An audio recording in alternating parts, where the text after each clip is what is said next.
Welcome to everyone tuning in to join us for this very special September edition of the Samuel Lawrence Foundation's First Friday series. My name is Bart Ziegler, and I'm the president of the Samuel Lawrence Foundation, where we also focus on nuclear waste issues, which sometimes feel hopeless. Today, for a change, we're focused on a topic that gives everyone hope: solutions. As part of our work, we recognize that there's much work to be done, both here in San Diego and around the globe, to create a more sustainable planet. And the panelists we have assembled for today's special edition of First Fridays are an international-minded group who are showing us a path forward. I'll turn this over to our magnificent moderator, CEO of Brooklyn Story Lab, Lance Gould, to introduce our speakers. Thank you.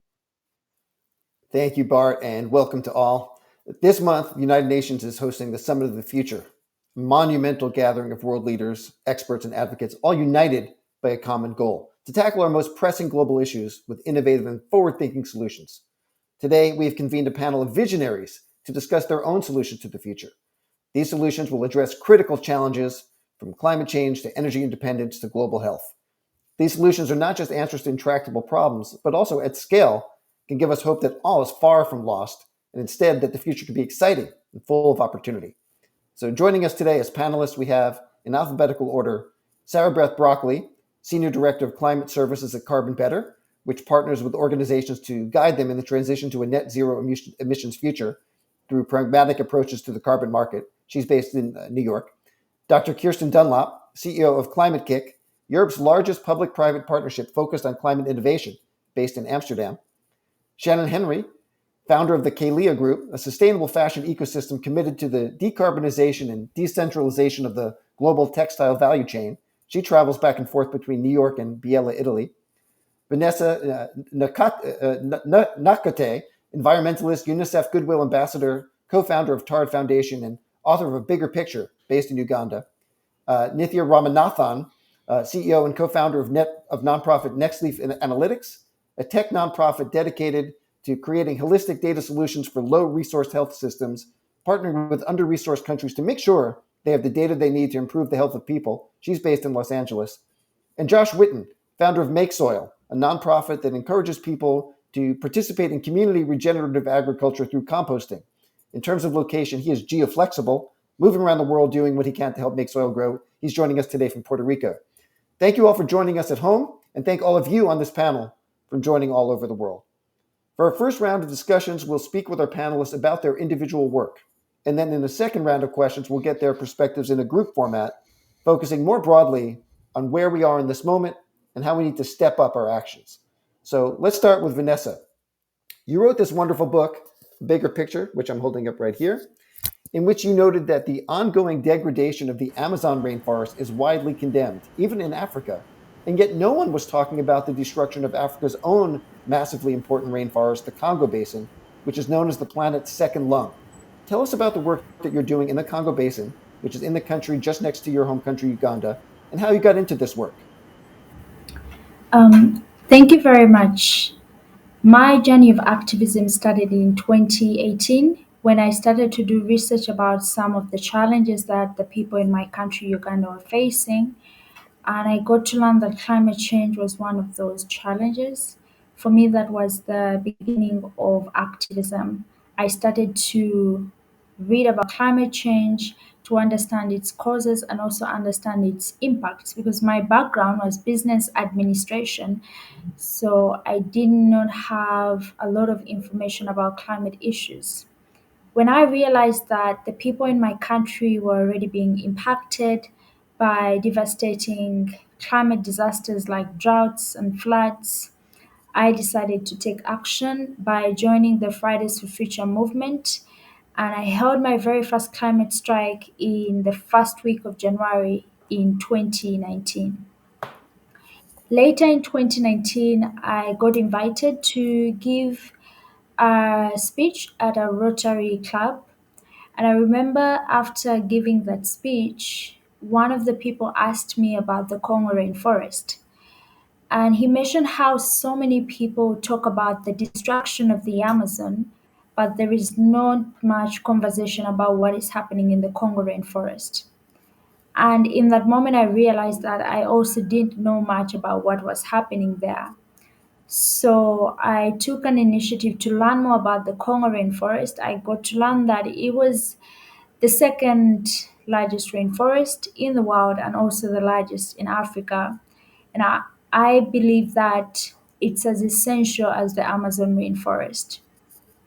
I remember reading an article that stuck with me that talked about how if the destruction in the Congo rainforest is not stopped, it could be lost by 2100.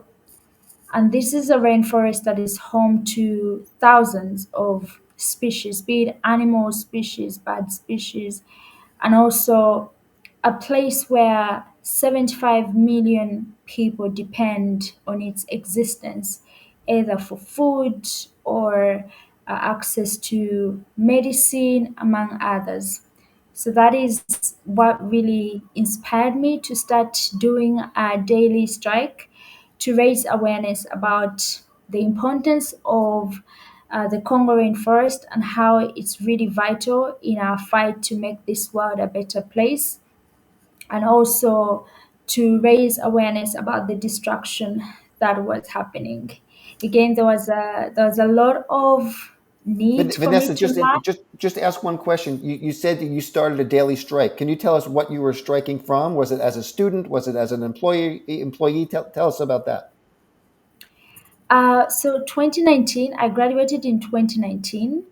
My climate strike started while I was still a student, but when I started raising awareness about the Congo rainforest, I had just graduated in 2019. And I was sharing most of these strikes on social media to help create awareness. And I remember some people actually would comment on the post saying that they didn't even know about the existence of the rainforest. And it really made me realize that it is so easy for an entire ecosystem to be destroyed simply because people don't know about its existence. Yeah, that's incredible, and the leadership that you've shown is so important. What were the reactions that you got initially from, say, people that you were close to, such as people in your family and people in your school community and others? Did you get any pushback? By the time I started, I had got a number of uh, response already to my climate strikes. So I'll talk about more of the response that I got from the very first climate strike in January 2019. People were surprised.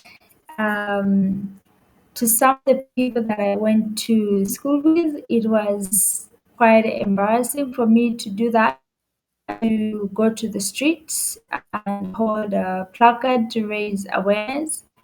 And also some family members. I'm so sorry, we're having some audio issues with Vanessa. But if I can recap to this moment, I think she said that she persisted and had some embarrassment from participating in these climate strikes initially and was holding a placard in the streets. I was just recapping, Vanessa, because we've been having some audio Can you hear issues. me? Yes, we can hear you now. You noted Yes. that you had some embarrassment from holding the placards in the street, but that you were getting a little bit of pushback from fellow students.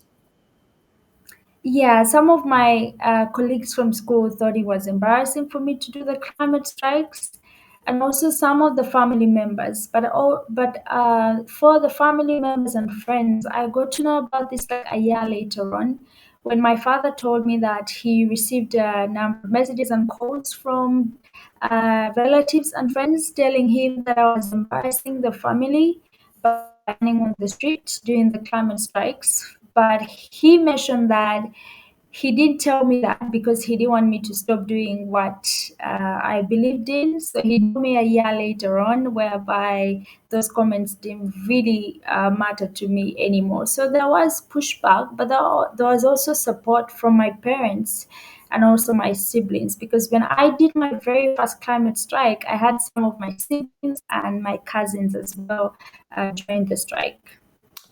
Well, thank you for that. I mean, you're demonstrating such real leadership, like doing this in the face of people questioning your credibility and yet persevering. So, just an incredible story, and thank you for your leadership there. We're going to move to Kirsten now. Kirsten, you lead the Europe-based Climate Kick, which is a nonprofit, which is one of the founders of the Circular City Coalition.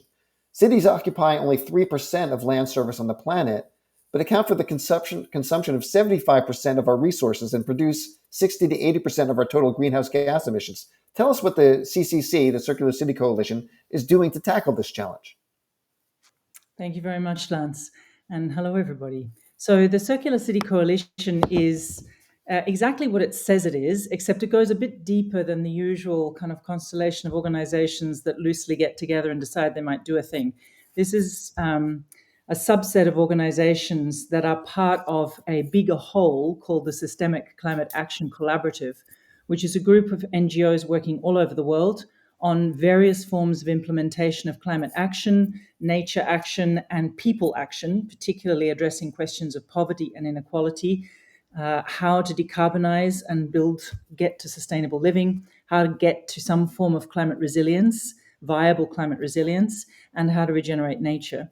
And those organizations have committed to stop doing what unfortunately is a feature of much of the work that we do, which is to end up competing with each other for funding or to compete with each other for airtime, and instead kind of turn that inside out and say, we are going to create this deep symbiotic-based partnership, trust-based partnership, and work together, put our complementary capabilities together.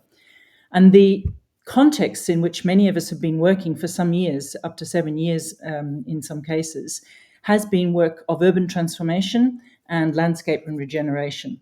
But I'm going to focus on the urban transformation because that's really what the Circular City Coalition is about. And this is 5 organizations or 6 organizations coming together. One of them is indeed Climate Kick. Another is Pixera Global, based in the US, Reaply, First Mile, and Metabolic, also based in the Netherlands, and then Enel, the renewable energy company. And what we formed a coalition around is an ambition to help 30 US cities decarbonize by 2030. Which would, by 2035. I'm working with a European program that is committed to 2030. And this is, if you like, a bridging across the Atlantic from what's happening in Europe into what's happening in the US, but then also looking at what could happen in the US that is uniquely responding and anticipating some of the needs of communities in the US, particularly frontline and marginalized communities. So we're going after 25% of US emissions associated with cities, which is 2% of the global emissions footprint. Sounds small, but it's actually massive. And it really is about a partnership to help cities sign up to a commitment and ambition for that order of change. This is very inspired by something that's happening in Europe, where 112 cities have signed up what they call climate city contracts, which is an agreement that the city will decarbonize completely by 2030, so the next 6 years. And we're talking Madrid, Rome, Amsterdam, Paris. So this is taking some of those principles and working with US cities, and we have letters of support from cities like Atlanta or Charlotte, Cleveland, Sacramento, Pittsburgh, Philadelphia. Signing up for that kind of ambition, but not as a top-down exercise, as a top-down, bottom-up, sideways, and above all, a partnership, a deep kind of multi-level, multi-stakeholder, multi-actor partnership between local businesses, communities, and driving groups. Really establishing like local innovation hubs, but above all, taking the whole city as the perimeter of change. So having the ambition to drive the kind of transformation towards living well and living sustainably, living affordably, and living with accessible, available technologies that make life better, that make energy more affordable, that make the air cleaner, that make food much more resilient and sustainable, and that create the kind of relationship with materials and resources that we need, which is not an extractive relationship, but a relationship of continual renewal. So this is about harnessing and working with cities in partnership over a period of 10 years, working through bringing in forensic analysis, community engagement, policy intervention, sandboxing to help get solutions tested on the ground and experimented, but then working out where does existing legislation help, but where does existing legislation or policy or procurement or permitting need to change?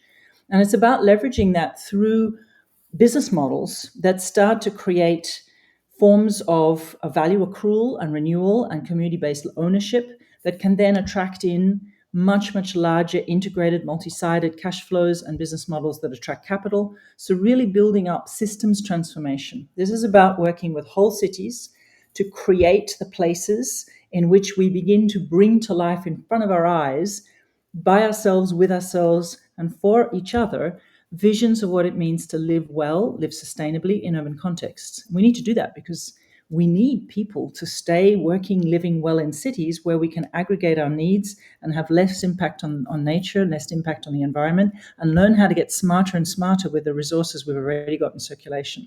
So it's about systems, what we call systems innovation, which is really trying to not just come up with single solutions, run them out to capital in the markets, and then imagine that at some point in a vague future, they will all join up into a new world order, but to kind of work the weaving work of putting all of those solutions together in places held by, made by the communities that are living with them, and making sure that what we manage to do is create integrated whole systems change in the places we love.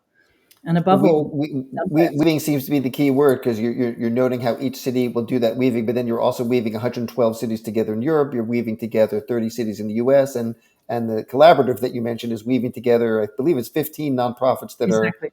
collectively trying to raise more money. As I understand the principles of that collaborative, you can better hope for seven-figure donations to the group than you can to one individual group, so one Exactly. individual organization. So thank you Yeah, so and much, Kirsten. Go well, ahead. we're just trying to solve a problem, which is there's a lot of capital interested in solutions, individual solutions that are exciting, that give hope and possibility. The wicked problem we've got is all of those solutions somehow have to add up. And that's where somehow the money runs out and you don't quite get the resource in to really do all of that work, the piecing it together and making it work as a whole system, as a whole city, living, breathing, connected up, all syncing in the right way. That's what we're trying to solve for. Get those solutions joined up.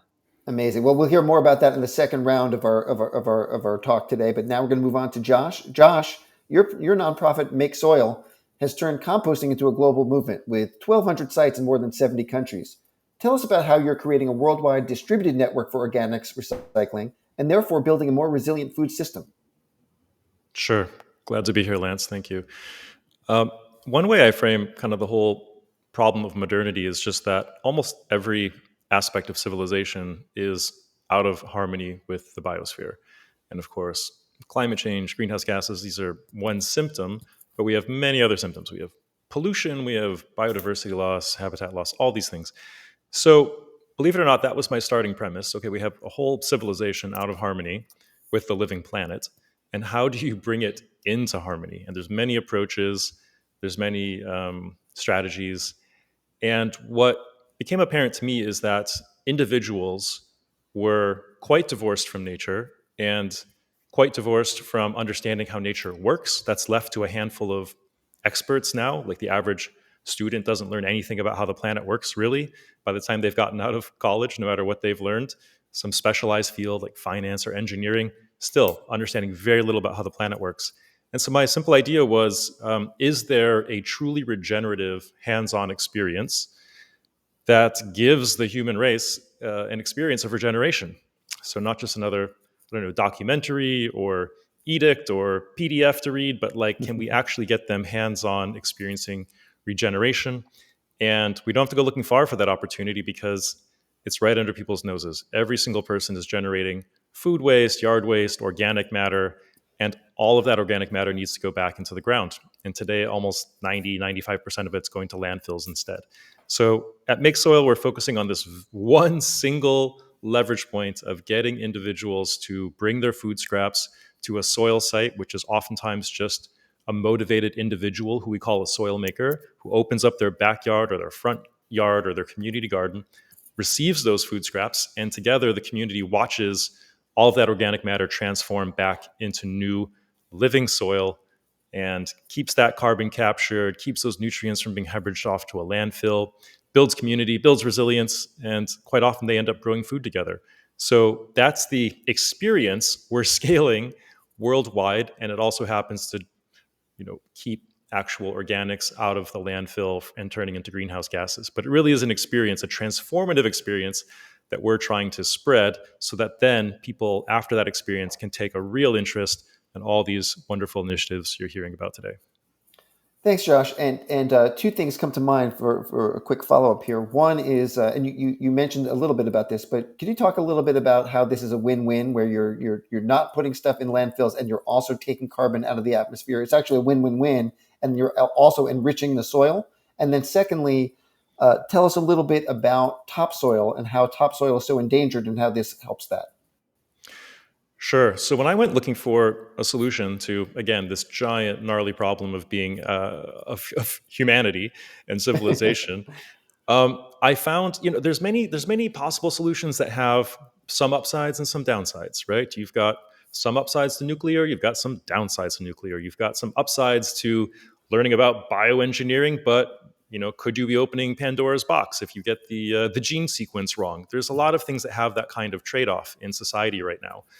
But with this simple matter of keeping organics out of the landfill, there is no downside. This current modern practice of allowing food waste and yard waste, which is really carbon and nutrients that nature has already captured very elegantly through the miracle of photosynthesis, if we allow that to go to the landfill, we've just allowed a very, very absurd thing to happen, because that is the lifeblood of our food system. Those nutrients need to go back into the food system, and that carbon that has already been captured by the plant needs to be locked into new living soil, not allowed to rot in a landfill where it's going to actually turn into methane and go up into the atmosphere. So this is one intervention that has zero downsides. If instead of allowing it to go to the landfill, which hurts us as a civilization and hurts us as a planet, we instead learn the practice of returning it to the soil, we secure the food system, we stop exacerbating climate change, and we actually have a regenerative experience that teaches us how to actually live in harmony with the planet. It's a win-win-win if we take this path instead. Amazing. Thank you so much. And thank you for breaking that down for us, as it were. We're focusing on solutions today. We've heard from three of our guests so far. We're about to hear from another incredible solution. This is from Nithya. And Nithya, you gave a TED Talk viewed more than 2 million times, in which you noted that refrigerators do much more than store your groceries. They also save lives. Tell us about Next Leaf's work, your nonprofit. Yeah, to tell you about our work, I want to tell you actually the story of vaccination. Vaccination is actually one of those rare, just pure global health successes.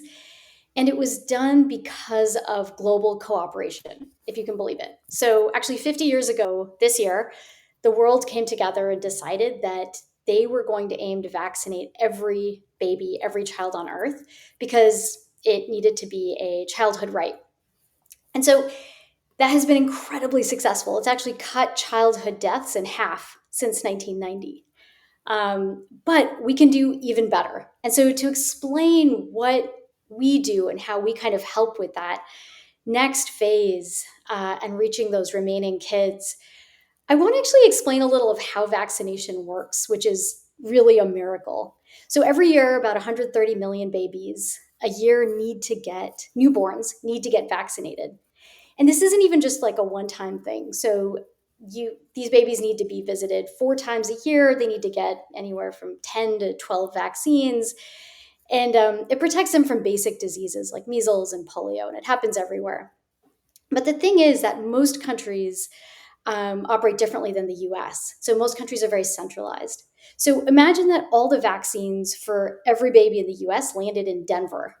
And then they had to be sent out to every child 4 times a year from Denver with roads and with cars and bicycles and motorcycles. But now imagine there's not reliable communication, connectivity, the roads are often falling apart. So you start to get a sense of what happens around the world every year. And it's a miracle. And so essentially, though, these vaccines also need to be kept cold. And so this is where the refrigerators come in. So if you can believe it, reaching every child with the vaccine actually means that you have to get a fridge close enough to every child to deliver that vaccine.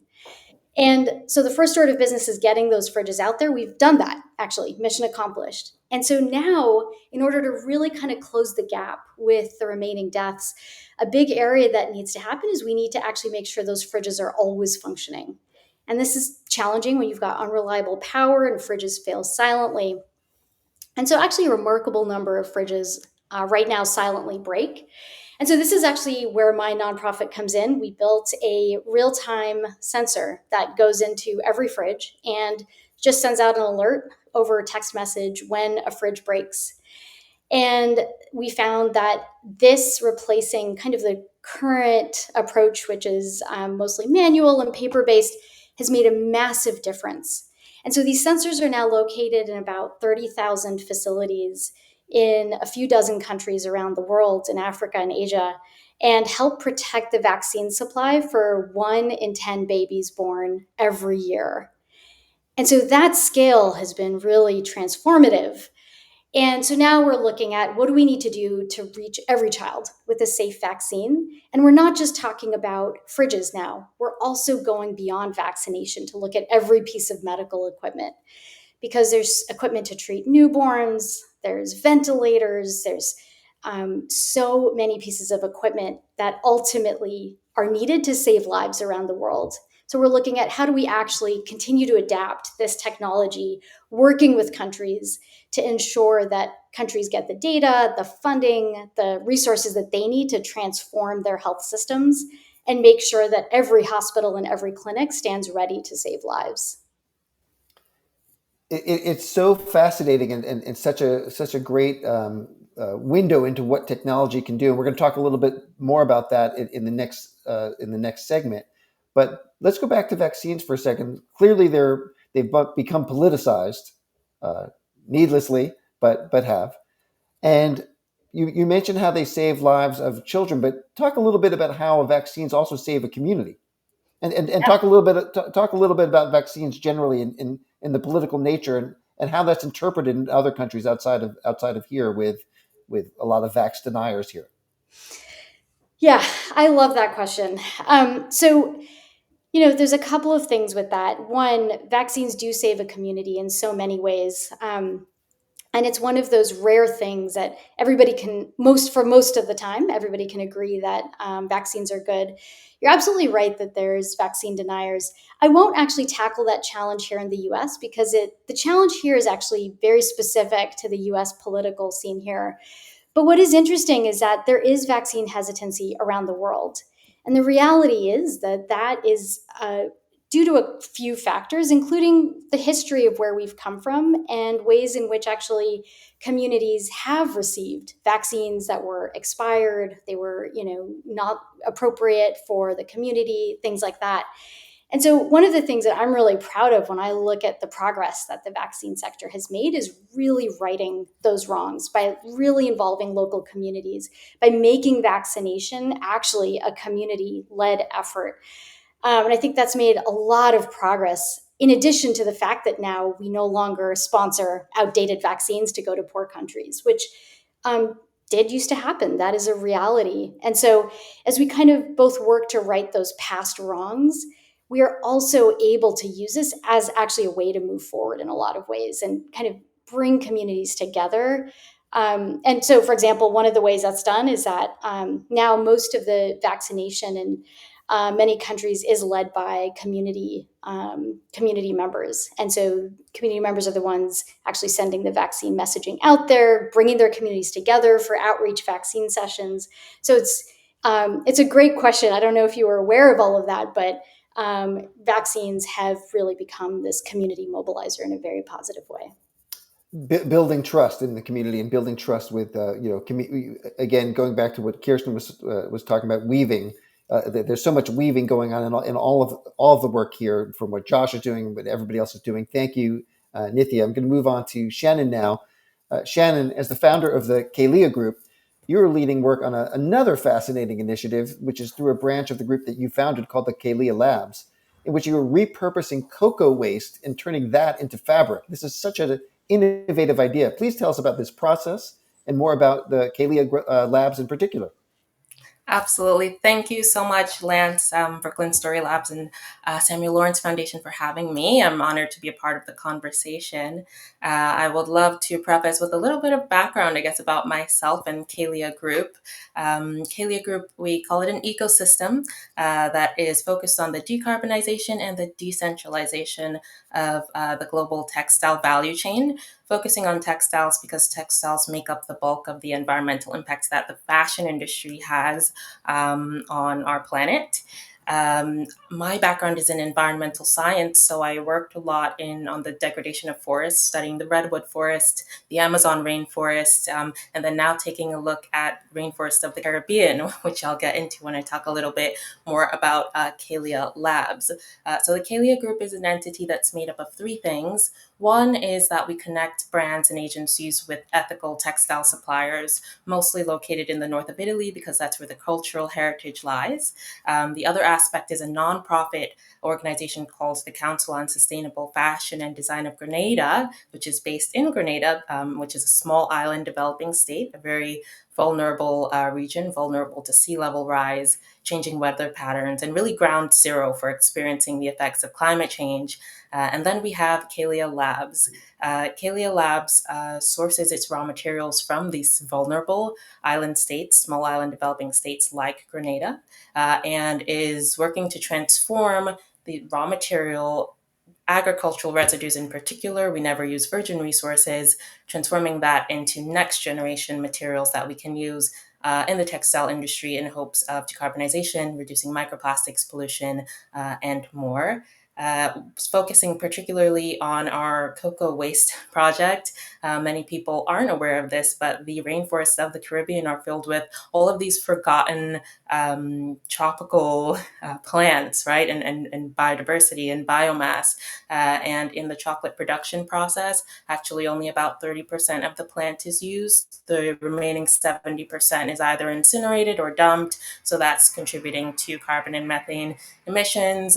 Also, cocoa farmers are running on about, I think it's a $3 a day wage, especially in Caribbean islands. And so this project of transforming the waste of the cocoa plant into fiber that could be used for textiles and maybe even interiors of automotive vehicles and things is an environmental impact project, but also social impact, so that we are helping to enhance what we call the social metabolism of people on small island developing states. Thank you, Shannon. And there's so much of what I'm hearing from all of the guests so far about weaving and collaboration. It sounds like there's so much that could be done with what Josh is doing with composting and the 70% of the cocoa being wasteful. It sounds like there's opportunities for collaborating with Kirsten, and we're going to talk about that in the next round. What are the biggest challenges that you've found so far in this work? And can you give us help us envision what the cocoa fabric, what the cocoa waste is when it's turned into fabric, so that we can kind of, I'm hearing it and it sounds incredible, but I want to picture what it looks like when it's utilized. Yeah, I think there are lots of emerging textiles that have come to market. Maybe you've heard of things coming from seaweed and citrus plants. And so we're looking to create something that's similar to a cotton fabric or that's versatile, right? Using the concept of biomimicry also to see how the plant what properties the plant has, whether that's naturally water wicking or resistant to certain natural I would say natural disasters, which we have realized that the plant is quite resistant in the context of the Caribbean to certain natural disasters, and then that will carry on into the final product. But on our end, looking to create something that is similar and as versatile as cotton, but requires far less water in its production, is making a social and environmental impact because we aren't just letting things be incinerated in landfills and contribute to emissions. Well, thank you again, Shannon, in the weaving metaphor continued. Like you're doing work in Italy, you're from the United States, you're working with small island developing states. So thank you so much for all this important, incredible work that you're doing and bringing all these other economies and countries together. And we're going to move on to Sarah Beth now. Sarah Beth, in both your current job as Senior Director for Climate Services at Carbon Better, as you did in your previous one as Head of Carbon Strategy at NASDAQ, You help develop climate strategies for thousands of companies, assisting them to envision a net zero future. Tell us more about the work you're doing with an eye specifically on scaling solutions.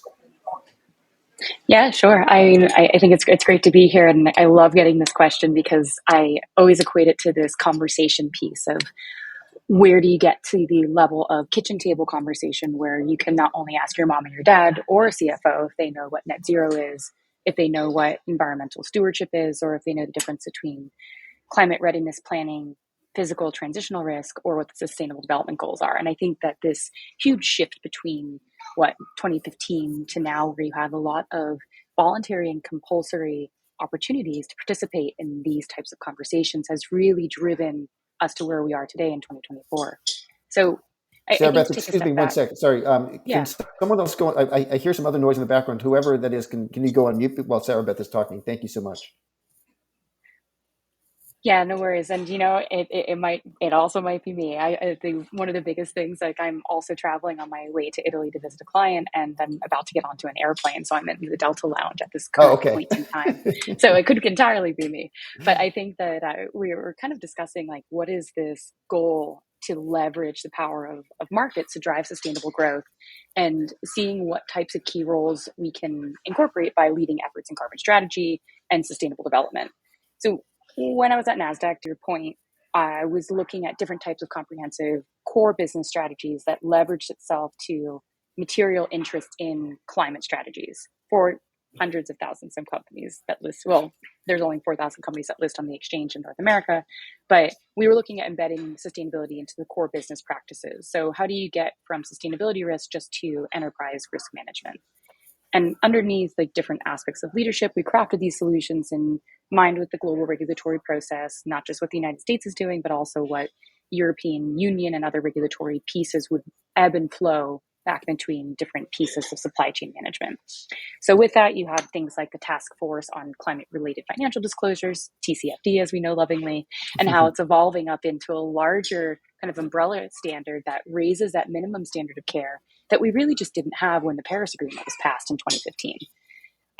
There's a lot of misnomers around science-based target language and pieces that are moving into how corporations can and should react to what is considered to be more and more compulsory, even though it's still embedded in a voluntary framework. That peer-to-peer kind of recognition that if you're not doing the same thing that your market cap peer is doing, are you even sustainable? So that type of pressure has always been interesting to see.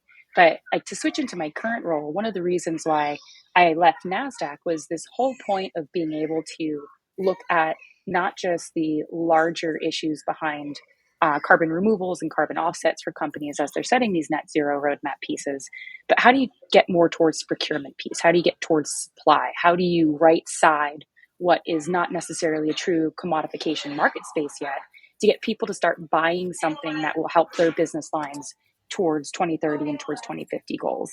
So in my current role as a senior director at Carbon Better, we're addressing that problem. So picture a tail to tip piece that looks at not just helping companies understand that kitchen table conversation of what is my scope 1, scope 2, and scope 3, and do I need a carbon as a service or software as a service solution to really manage that? Or can I become a good carbon officer internally and start managing that process through Excel if I know the tools of the trade? What is more difficult is getting people to participate in the voluntary and the compliance carbon markets. So helping companies navigate what is an increasingly complex space of the kind of creation of a highly diversified, high quality carbon portfolio is kind of what we're looking at in 2024. How do we make those types of scalable solutions that either blend compliance spaces that have existed for the past 15 years with newer pieces that ebb and flow with nature-based solutions? And then when you look towards technical carbon removal, the one thing that will get us to that 5 to 10 gigaton removal year on year that we need to meet our goals by 2030 and to meet the Paris aligned targets by 2050 is full-scale carbon removal. So the aim of those solutions tend to focus on integrity and measurability. You'll have remembered many articles that were listed in The Guardian or The New Yorker or even on John Oliver's TV show trying to qualify to the general public the pros and cons of dealing with what is a nascent market space for commodity structure that doesn't really exist in the same way that gold, silver, copper, other tradable pieces do. What we're looking at is making sure that that focus on data-driven solutions doesn't undercut the need to scale from a standpoint of company ambition, of looking to just get started on measuring another key risk in their kind of enterprise risk management, and then looking to develop more confidence in the outcomes of what we would now see as these current climate investments with a heavy focus on carbon. And in just a minute or so, I know this might be a larger topic to tackle, but why has ESG become such a dirty word in business circles? I blame Larry Fink. Yeah, I mean, this is BlackRock's problem. If you looked at it all comes down to one older white man. Forgive me. I think that the whole point is we have this whole focus on more of a cultural delineation of why certain language resonates more than others. But like ESG has existed since social responsible divesting did in 1960s and apartheid Africa. Like there are pieces that have been built on how we show up as good corporate citizens through our pocketbooks or through how we spend money in our supply chains that didn't just start with ESG a few years ago, right? That ebb and flow from the 1960s all the way up into the early 2000s when Enron made it most companies realize that there should be some type of due diligence and corporate governance, and how certain things like bribery and anti-corruption are passed through and codified across different types of companies and industries. We've moved up from that into good corporate social responsibility, and now ESG is just a way of demonstrating that, yes, can you point to one of the 160 or so strategic metrics that get measured on Bloomberg Terminal when an investment officer is going through and saying, like, should I invest in this company? How do they treat their workers? Do they have a DEI program? Are they actually interested in climate change readiness, risk, and policy, or do they just have a policy? What does that risk threshold look like? And it is very inclusive of looking at some of those risk trajectories that just haven't been quantified before.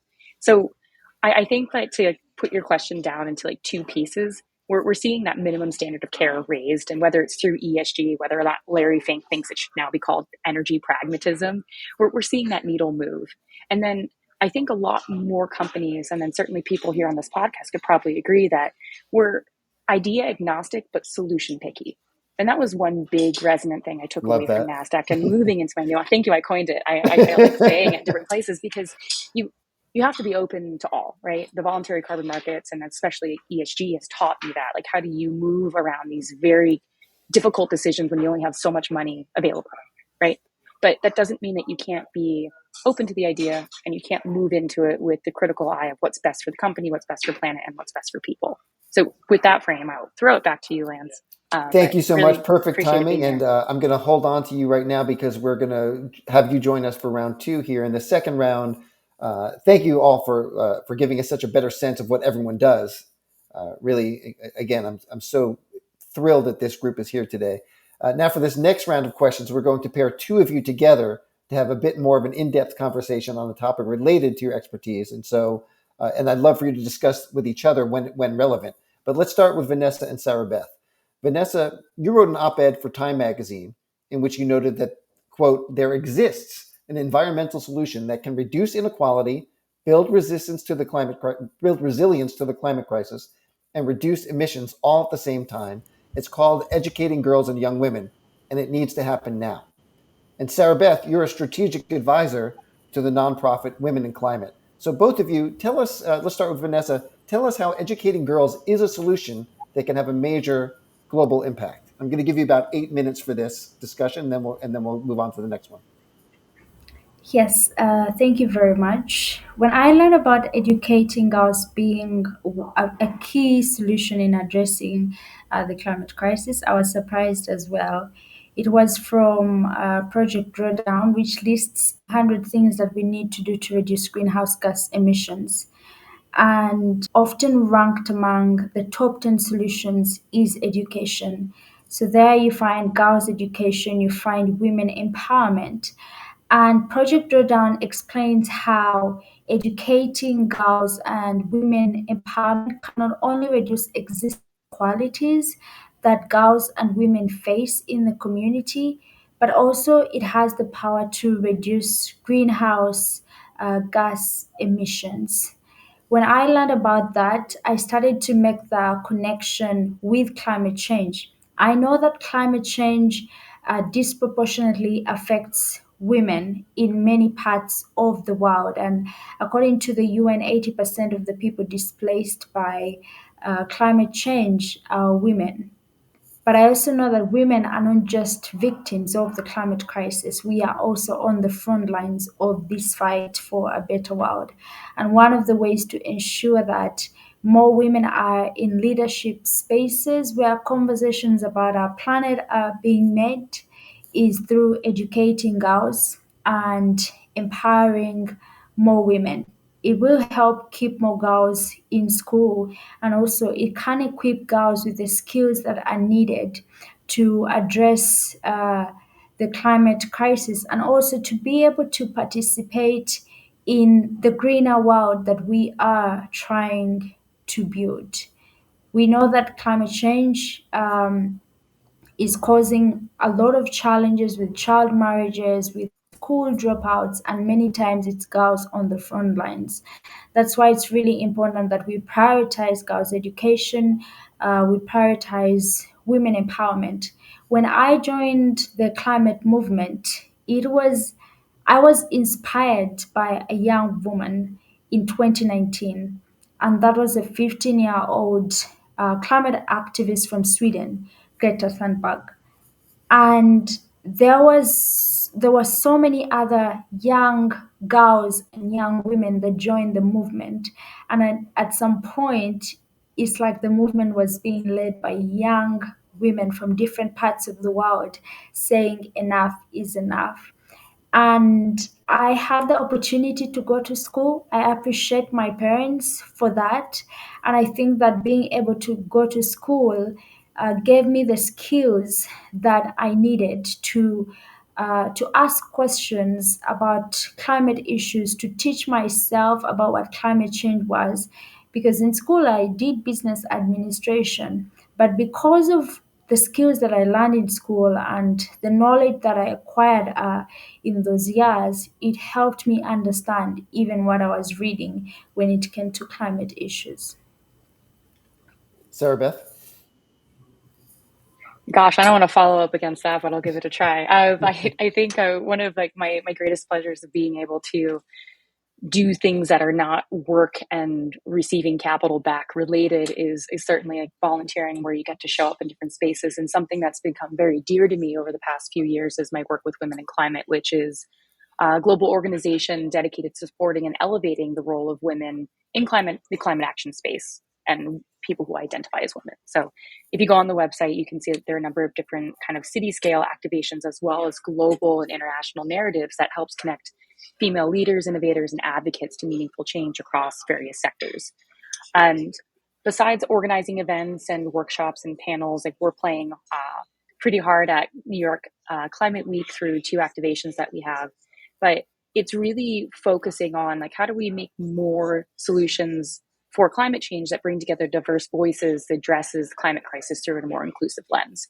And that's kind of done in 2 ways. I would say one of the more disruptive pieces that I've seen done in the past, but not done well, but I think Women in Climate does a really bang up job of, is that they have a speaker database.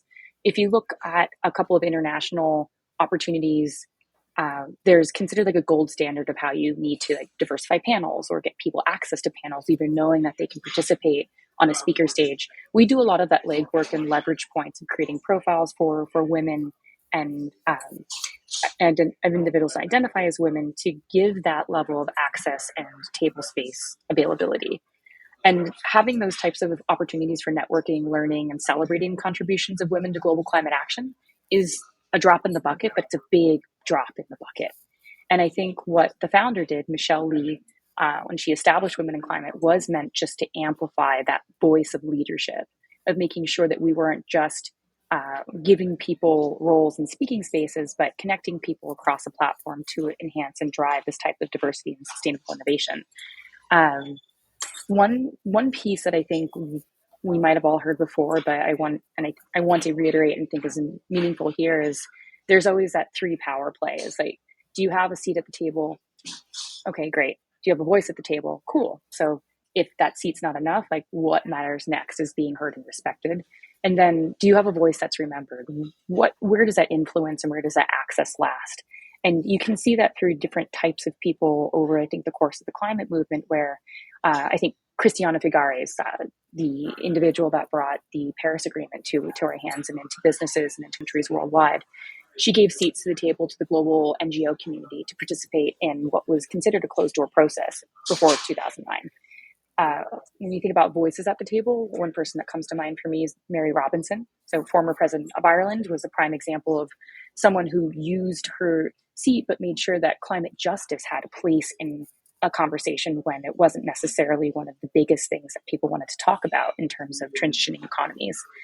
And then the last person I'll plug is, and we all know Sylvia Earle is in her deepness, as we might refer to her, but a lot of her work at Mission Blue is very present into ocean conservation efforts around the world. And making a lasting legacy in that space, I think, is something that's been uniquely driven by women over the past decade.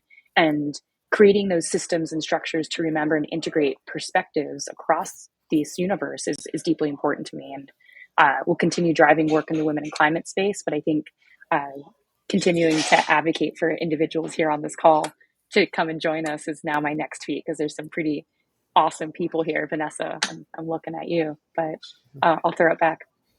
Amazing, Sarah Beth. Well, just to throw some of those names into context, you mentioned Christiana Figueres and Mary Robinson. Both are members of the B Team. And the B Team is a partner with Kirsten's group, Climate Kick, on the Systematic Climate Action Collaborative.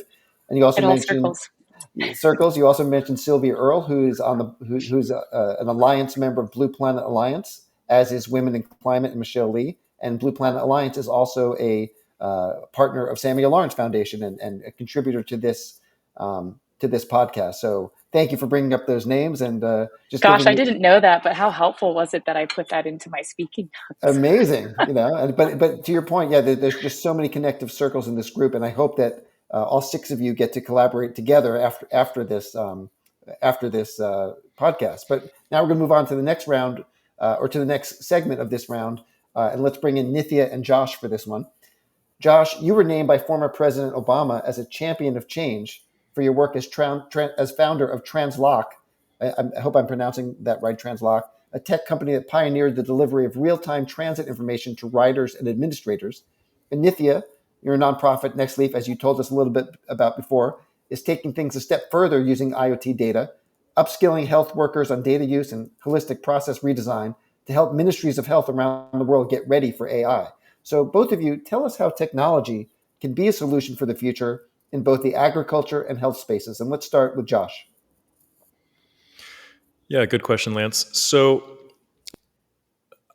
personally, I feel like I'm a bit of a paradox where I have a background in computer science, and also I know what it's like to chuck all of that and just live in the woods and chop wood and grow vegetables. So why technology? The reason that technology is indispensable at this point is because there's a lot of people, a lot of systems, a lot of complexity to manage. And we can't just do that by shuffling paper and sending emails. It's not going to work. Clearly, it's not working. So the thing to do is to be looking for ways that technology can actually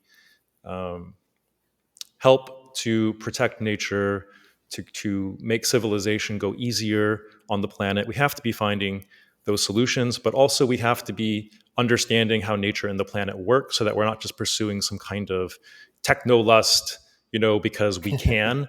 Actually, my definition of technology, which is pretty close to the dictionary definition, is just the application of knowledge for practical purposes. The definition of technology is not that it has Wi-Fi or shoots a laser out of it or something like that. So for example, in the case of Transloc, which was a abbreviation of transportation and location, back in the early 2000s, I was just asking the simple question of why is public transport in America so bad, so underutilized? And at the time, we had this fancy technology recently demilitarized called GPS. And up to that point, people only thought of GPS as guiding missiles more precisely into terrorist bunkers. This is all the public knew about GPS. And so literally when I went around with this idea to bring public transit online and put it on the internet with GPS, I literally had to assure administrators their bus wasn't going to immediately blow up because a missile was going to fly into it. So we're always having this trend of new possibilities are all around us. Now there's like GPS and everything, right? And back in the day, there was GPS and nothing. So we see these kind of trends, we see these adoptions of new technology, and we just need to make sure, if you think about it, in that case with Transloc, putting way back in the day, the only way a transit agency really knew how to make public transit better was to buy another bus. And the problem is that when that bus was empty, that's an ecological disaster. That is not good for the planet. You can't just have empty buses going up and down the street. They have to be full of cars if they're going to, they have to be full of people who are not driving cars if they're going to do any good. And so a simple, inexpensive device like a GPS was not yet on this $1 million piece of infrastructure rolling up and down the street. And once it was, the public could actually interface with it in a better way. Similarly, with Make Soil, there's compost bins and recycling opportunities for organic matter hidden all over the world in nooks and crannies and backyards and side yards, and the public just doesn't know about it. So we're doing something, I guess, similar with Make Soil these days, by using technology to put essentially compost bins on the internet. We now have compost bins that one person was using that now have 4 or 5 households all using that same shared infrastructure. So those are a couple examples. And yes, AI is coming, and we need to ensure that it is helping us wrangle this complexity, which it will be able to do like no other technology before it. It's one of those trade-off technologies, but it really does hold that promise. Thank you, Josh, and thank you for utilizing the word technolust. And I'm going to mention that and offer that out as a name for some DJ in Ibiza. You're welcome, whoever you are. Take that name. And Nithya, please, let's weigh in on this. Yeah, I'd actually like to build on some of the themes that Josh mentioned. I'm kind of similar. I actually have a background in computer science as well. And when I was first starting my PhD, this is back in the early 2000s, a lot of the applications of technology and sensor technology, which is where I was working, was also military. And so I still remember my first class where sensors were being used to launch smart bombs more intelligently. And I almost dropped out of my PhD, but decided to really stick around. But so I've really come at it from a very different lens, I think, from a lot of my peers, which is looking at beyond trying to make computers faster and beyond trying to scale some magic solution, whether it's Facebook or what have you. I really looked at like, what are the problems that are out there? Like, what are the real problems, the deep problems? And then where can technology play a role? And if you go back to what I was sharing about vaccines, really the power that enabled vaccines to scale was actually ultimately cooperation and trust. And that's really, in some ways, some of the things that have been falling down lately. If we look at our recent experience with COVID and some of the vaccine hesitancy, Lance, that you were bringing up, it really was a failure in cooperation and trust. It wasn't that the tech failed us. In fact, the tech did pretty great. If you look at the new platforms, the new vaccines, that part was there. But really, when I look at cooperation and trust, that's what's really going to be vital in this next phase. And when I'm talking about cooperation, I mean between countries, between manufacturers of medical equipment like vaccine fridges, and between global agencies like WHO and Africa CDC. And I think this trust really has to be built on a basis of sharing, transparency, truth, some like really basic kind of humanistic values.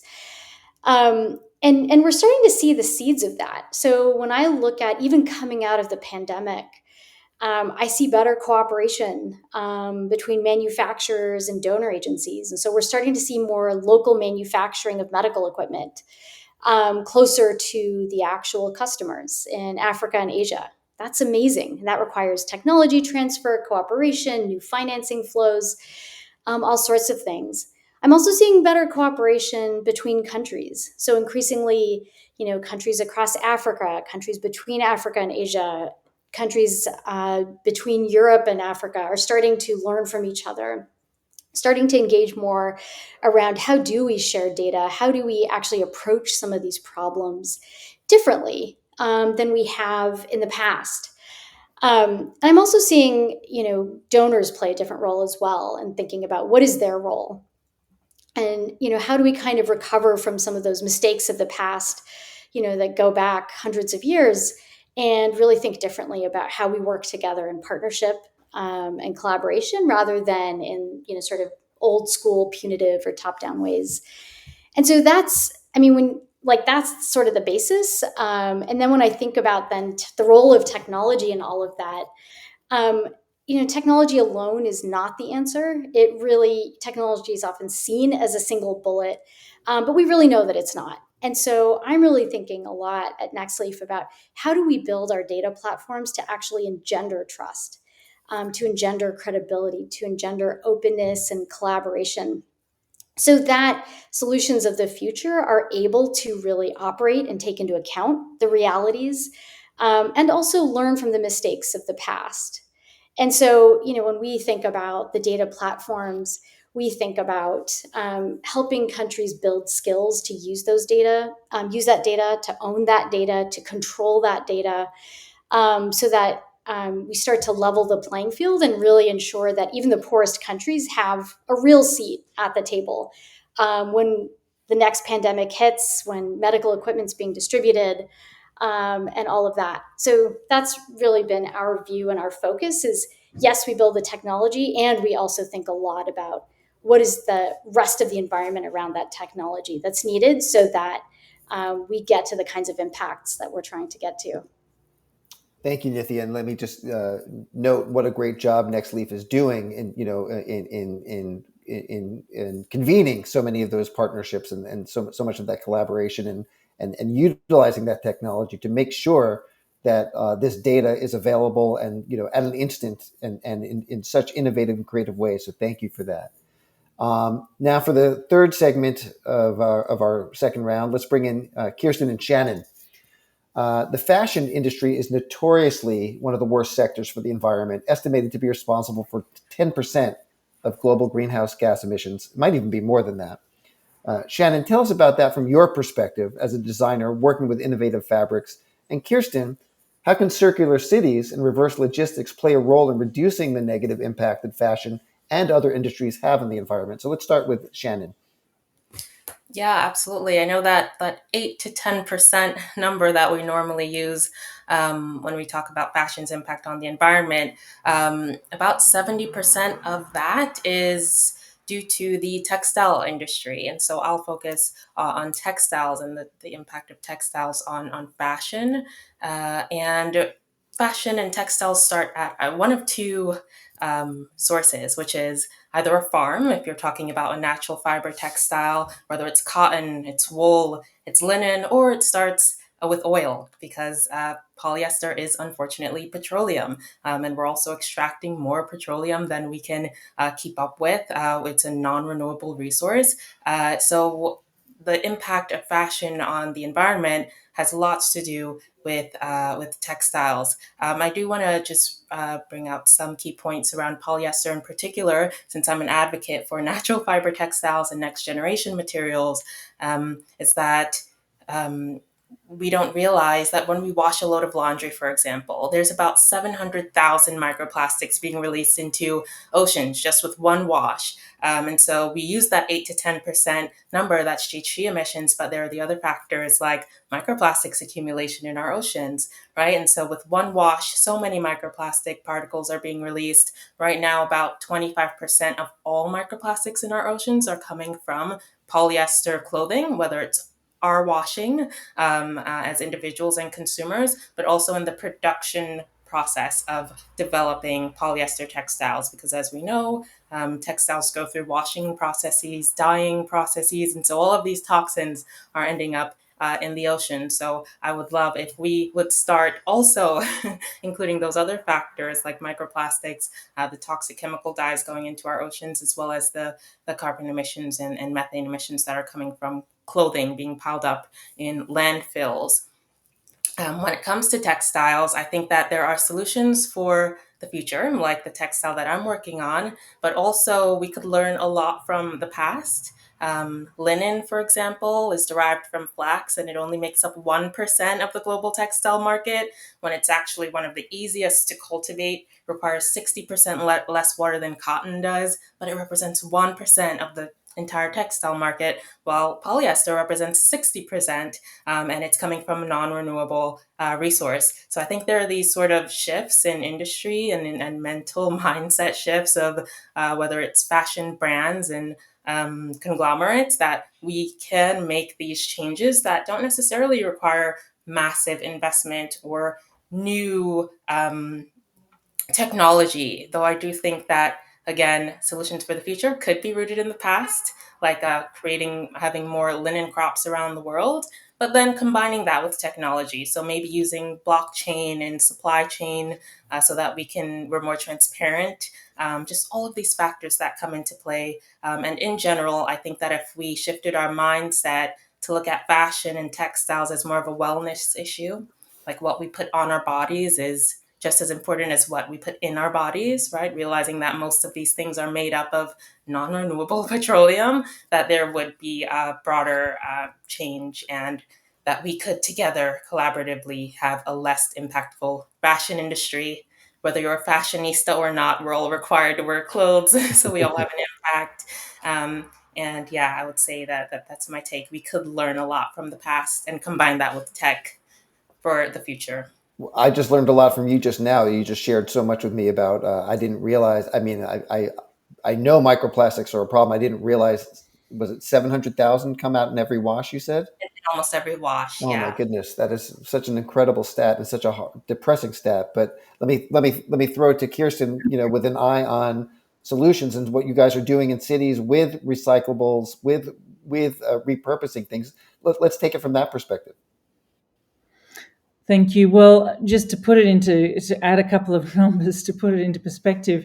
So what Shannon is describing is really closely related to the fact that 85% of the emissions footprint of any product is determined in its design phase. So what happens upstream massively depends what happens downstream. But if you take textiles globally, we produce like 87% of the materials and fibers that are used to create textiles end up in landfill and incineration. It's obscene. Oh my We are goodness. creating this enormous volume of material that goes straight to waste. In the European Union, 50% of textile waste disappears into landfill. Only 1% is collected. So the reason why cities matter, and that's actually, unfortunately, that 1% is also global, 1% of textile production globally, and we produce something between, I think it's something like 80 to 100 billion tons. It's absolutely massive of clothes. No, 92 million tons of textile waste. Only 1% is collected. So cities matter because cities are the place where people consume, the place where people waste at scale, in the sense that the choices to throw, the choices to buy, the choices to aspire, to need, are kind of really concentrated in those contexts of billboards, of advertising, of shops, of kind of high street retail, online Amazon shipping, but also then just literally the kind of the ways in which we wastefully put out and put through. So a lot of the work that we are doing, because so much of what we're trying to focus on is how do you help individuals, and we've all been talking about that in different ways. How do you help this kind of mirroring relationship between individual choices, a sense of neighborhood, community, of collective action, and some tangible feeling of the whole being greater than the sum of the parts in taking that action?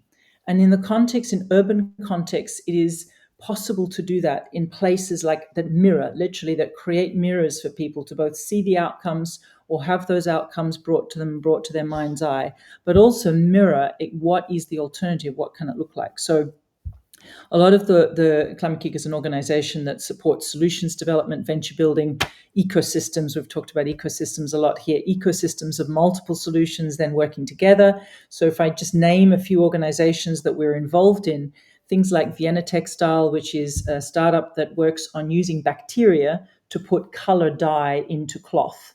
so kind of really early on, like coming right upstream, that's embedded in the heart of the city of Vienna. So it's kind of embedded in a relationship also with art and cultural installations, so people can start to think about the beauty, the making, the playfulness. We were referring earlier to biomimicry, to kind of thinking about how do you start to create learning from organic solutions and bringing them into a notion of aesthetics, playfulness, reconfiguration of what it means to create beauty and embed beauty in and sustainability together. There's some big programs on that happening in the US on what's called the New European Bauhaus in Europe, sorry. But on the other end of the spectrum is to work with an organization called Reverse Resources, which is, as it describes itself, as the Uber of textile waste. It's kind of literally doing digitalized tracking and helping organizations understand and track end to end what is happening here, where is this material going. And in the middle of that is a company that I'm very proud to be on the board of called Responsible.us, which is basically re-commercing of streetwear and of urban apparel. And it's very focused on this idea that cities are the places where behavioral choices are changed, and where you can start, whether that's digital cities, are the online urban environments in which we live, or the physical urban environments and the way in which they intersect and play with each other. But the idea of really creating a global market, a commerce market in urban contexts of reverse logistics, of recycling, of remanufacturing, of reconfiguration, and kind of revaluing the things. And one of the things we've been playing with is how do you start to get the notion of digital memory, of personalized memory. So I bought a dress for my wedding. It carries the shape of my body in it. It carries the moment and the memory of that. It carries a color, an emotion. Can I NFT that into the garment so that as I put it into the responsible market and someone else picks it up, it carries that story with it. And so we start to create communities of the things that we care about, like the Romans had an idea of household gods. There were the gods of the family and the gods of the home. And they had this notion about them having conversations with each other each night. So in other words, what we're doing is going from the physical infrastructure and logistics for remanufacturing and kind of recycling, but above all, upcycling and into different uses. And organizations like startups like IonCell that are working on taking waste fiber and turning it into cloth. But then also the reconceptualization of the imagination and the sense of cultural imagination, cultural aspiration, to make it funky, cool, extraordinary, or part of a different tribe, that you carry memories through communities, through the clothes that we start to exchange with each other. A lot of the experimentation actually was massively helped by COVID, because we're all sitting in homes in front of digital screens for 2.5 years. And it started to feel a little bit like, do I really need to go down the street and buy another 5 outfits? Or do I start playing with what's been sitting in my cupboard for 2 years? So there's openings, there's possibilities. It's a very global north perspective, but this is where a lot of the waste is coming from. Wow, I must say, just listening, I'm not just saying this, but all of us feeling the way we do about the problems of the world, and hearing today just all the solutions that are out there. All 6 of you are doing such incredible work, moving towards solutions. It makes everyone feel better, and so I'm hoping that some of that rubs off on people watching this today. Thank you for sharing those specific granular examples of what's happening. Let me just ask Bart real quick. Do we have any questions from the audience? May I ask a question, Lance? Of course. We're hearing these amazing people, Josh and technology. And Josh, by the way, we were in discussion with Gladys West, who's the 93-year-old Black woman, the mathematician who invented GPS. No one knew how. But Nithya, this is so wonderful about these new technologies. And Vanessa, really another question I have is for you. How do we get the message out to young people? Because I'm not. And Sarah Beth may be off. I mean, just the whole business thing. And Kristen Dunlop, it's brilliant what you're saying, as well as Shannon. How do we teach? How do we get the word out? Because because 60 or 70% of the emerging nations of the third world do not have internet. What do we do? How do we get the message out? How do we teach without the internet? Vanessa, do you want to start with that one? I think that was aimed primarily at you, but after that, anyone else feel free to jump in. Yes, thank you very much. I think getting the message to young people is not a problem right now because there's so many young people that are actually on the front lines, either through climate strikes or through projects in their communities or through climate education or working on sustainable fashion. There's so many young people on the front lines. I think it shouldn't be how to get more young people involved. It should be how to support those that are already doing the work, those that are already reaching out to communities. Because there is a conversation that some of us have been having lately about how to ensure that we sustain the people within the movement. Because we've seen people who started maybe 5 years, 6 years ago are not able to continue with the movement because as they get older, they have responsibilities. They need to have to keep stable jobs. If you are constantly moving from place to place, speaking at climate conferences, it is very hard to keep a stable job if you start having a family. So we've been having those conversations of what happens 6 years from when we started, 10 years from when we started. How do we ensure that people don't leave the movement? And we started thinking about ways of, getting people into internships or people into jobs with organizations that are already advancing climate work, or getting people to maybe advance their studies in the climate space so that they can still continue to do their work, even if they're not doing it on the street, but they're doing it maybe through the jobs that they are having. So it's really about investing and supporting those that are already in the space. Because as much as they attract many in the movement, some that are leaving because they cannot be able to do the work with the increasing responsibility that they have. I think oh, go ahead, Vanessa. Finish your thought, please. We lost you for a second. Vanessa, can you hear us? We may be having tech Yes, issues. I Oh, can go hear ahead, you. Vanessa. Go ahead. Sorry. Please finish your thought. Sorry, we got cut off for a I second. can hear you. I don't know where I stopped talking from. I think you were just wrapping up and saying that we have to support the women who are already the young people who are already doing this work, such as yourself and your colleagues.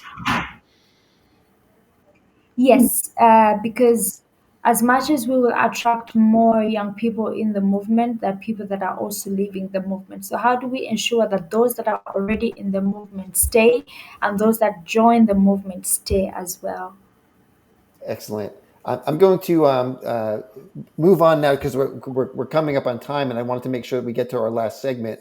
But we're coming to toward the end of our program, and I wanted to give each guest an opportunity to give a quick closing thought. And I was just going to ask each one of the six guests to please share with us one thing that we haven't discussed yet that offers hope for the future. So I'm going to go in order of my screen here, and I'm not sure if Sarah Beth is available because I don't see her, but I'm going to start with Nithya.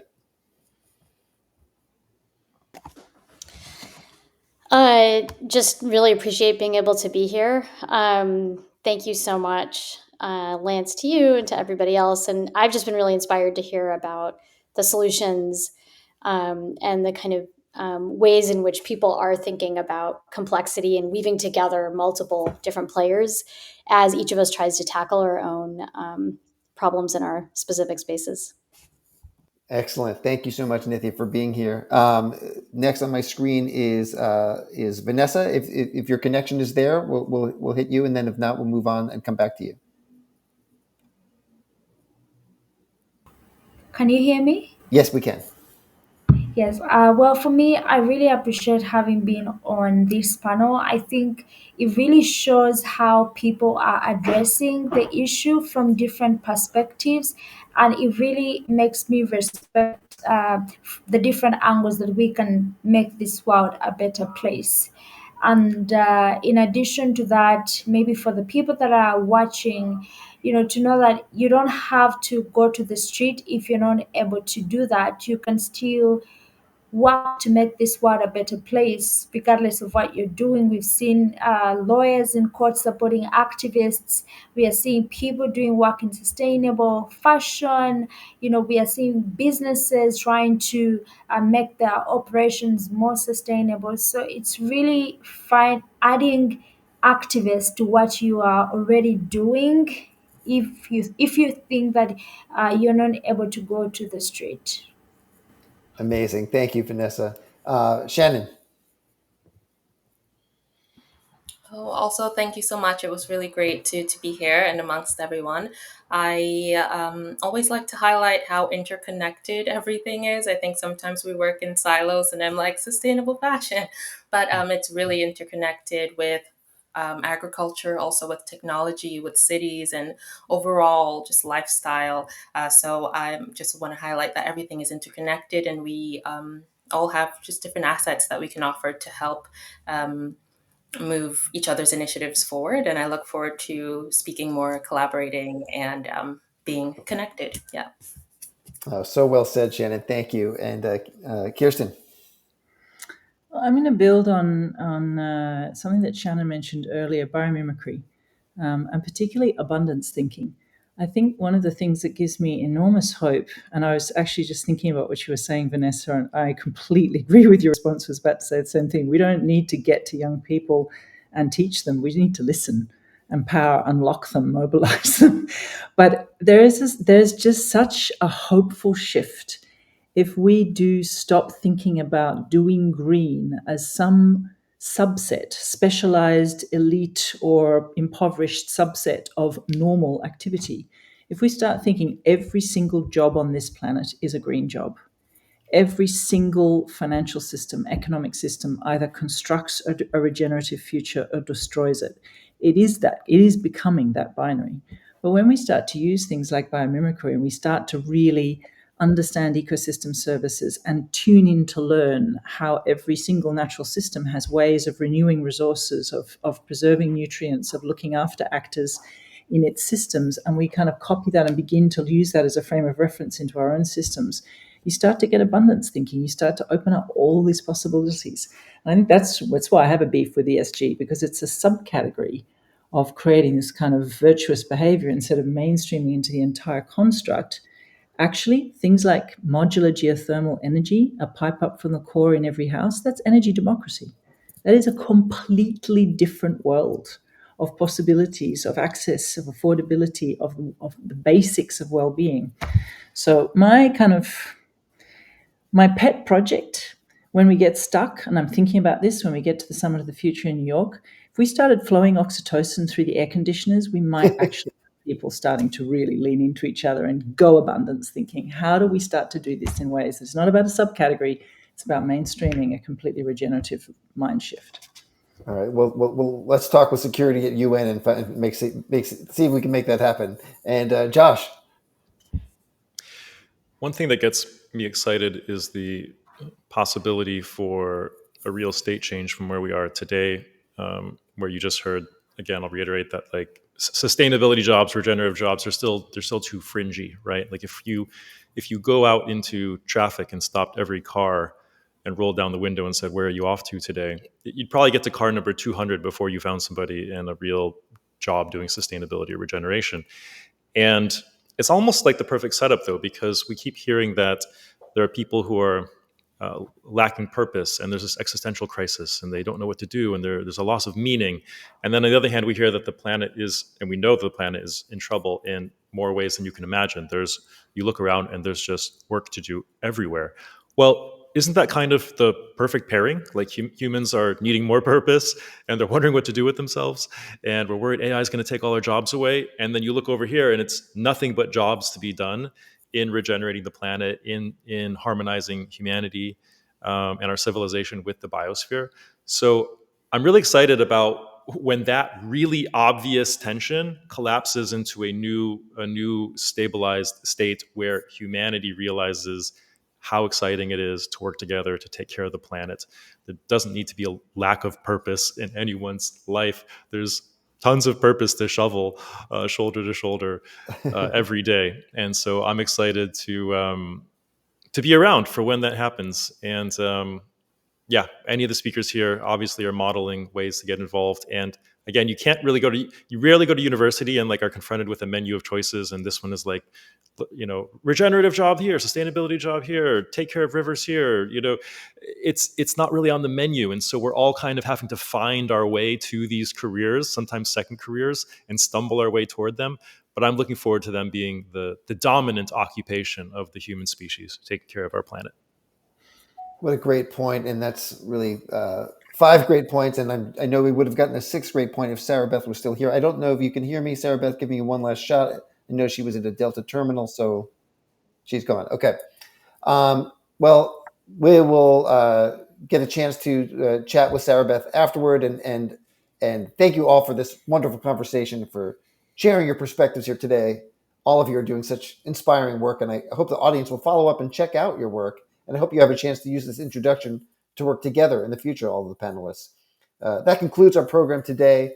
To rewatch this podcast or to see a transcript, go to the Samuel Lawrence Foundation website in the coming days. The website is samuellawrencefoundation.org. Thank you so much to our 6 panelists from Carbon Better, Make Soil, Climate Kick, Kalia, Next Leaf, and Tard Foundation. Please learn more about their work on the Samuel Lawrence Foundation website. We'll have links to all of these 6 organizations. And thank you to Blue Planet Alliance for their partnership in First Fridays. Please also visit Brooklyn Story Lab, that's my company, brooklynstorylab.net, to learn more about the purpose-driven work that we are doing globally, as Josh mentioned. Lastly, come back next month on the first Friday of October for our next First Fridays podcast. Thank you to everyone, and goodbye.